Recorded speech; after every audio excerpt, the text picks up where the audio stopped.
Now what that means when we look at an algorithm is that really good content rises to the top and gets great exposure, and weaker content tends to fall off and not very many people engage with it.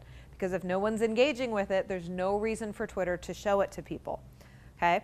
So there's a couple things if you're actively marketing on Twitter that you're going to want to keep in mind. One is that taking advantage of things like trending hashtags, getting people to participate in those hashtag conversations, using hashtags that might not even be your brands, but using hashtags as part of your conversation, those are ways to help tap into what's relevant, to help tap into what Twitter knows people are interested in that can help. Don't overuse them, don't put them in everything, but when it's appropriate, that's the type of thing that will probably help. Strong social sharing that is powered by your users is going to be very important. The more times your company puts out a tweet and other people retweet it, that tells Twitter people care about it, they value it, show it to more people. So no matter what their algorithm looks like, it will eventually adjust to the point that that's going to be the type of thing that will help ensure that you get more coverage. Encouraging your followers to favorite tweets. Click the little favorite button and say, this is my positive reaction to this, the same way that they might click the like button on Facebook. That's going to tell Twitter, hey, we're interested in what's coming through here, and the content that this brand continues to push, you should continue to show well in the new algorithm. Sorry, I have a question. Sure. The hashtags. Yes. What is the number of hashtags that is ideal? Oh, that's a really hard question. I can't.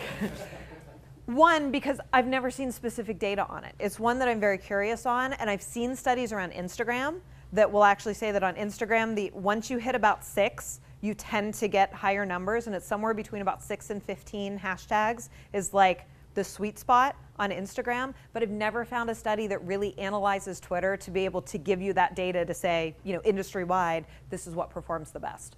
So the easier answer is, like everything else, you test it and you see what happens.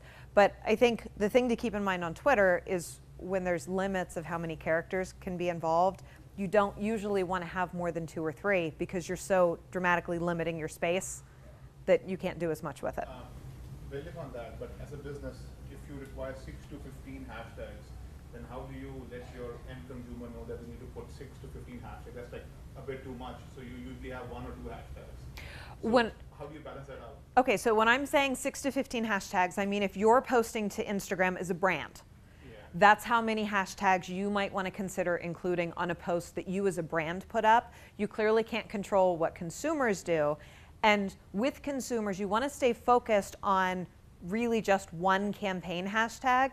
The other hashtags are going to be the ones they come up with that they feel are relevant, that still benefit you because it ties it to other conversations. So people can enter through those other hashtags and still see it. So when I say 6 to 12, I mean when you're posting as a brand.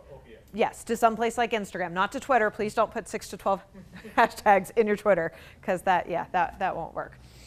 Okay, and then things like, and this is going to be the consistent theme everywhere now, targeted advertising. The free ride, it's ending. Okay, you're either going to have to earn it through amazing content or you're going to have to pay for it. Just like everything else in marketing, we're definitely seeing the end of sort of organic reach on the social media side.